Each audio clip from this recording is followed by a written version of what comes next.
आज आपण बघणार आहोत, मागच्या तासिकेला आपण बघितलं होतं पाया समान असलेल्या घातांकी संख्यांचा गुणाकार.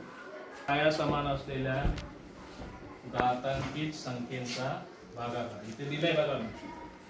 आता या ठिकाणी मला सांगायचंय, या उदाहरणामध्ये इथे पाया कोणती संख्या आहे,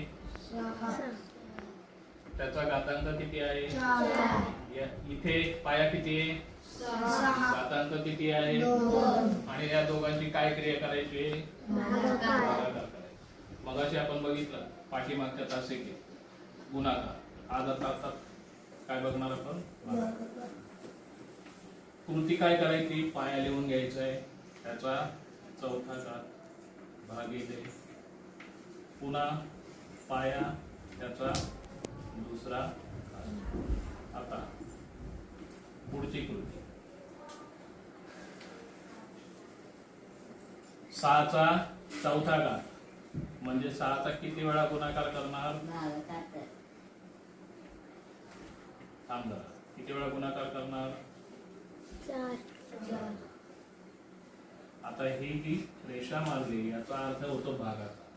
आता त्याला भाग कितीने देणार, 6 च्या दुसऱ्या घाताने, 6 चा दुसरा घात. बरोबर लिहिलं का रे मी?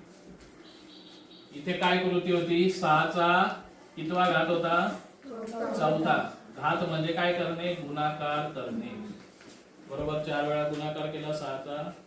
आता त्याला भागिले भाग दिलाय कितीने, 6 चा दुसरा घात म्हणजे 6 गुणिले 7.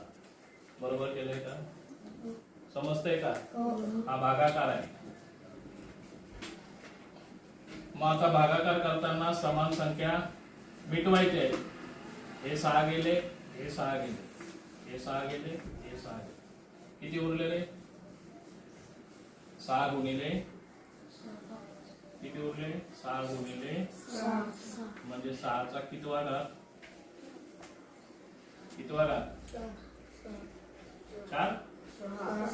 6 चा कितवा घात, किती वेळा गुणाकार आहे, अरे 6 वेळा गुणाकार आहे का इथे, 6 चा किती वेळा गुणाकार आहे, 2. ही संख्या सांगा.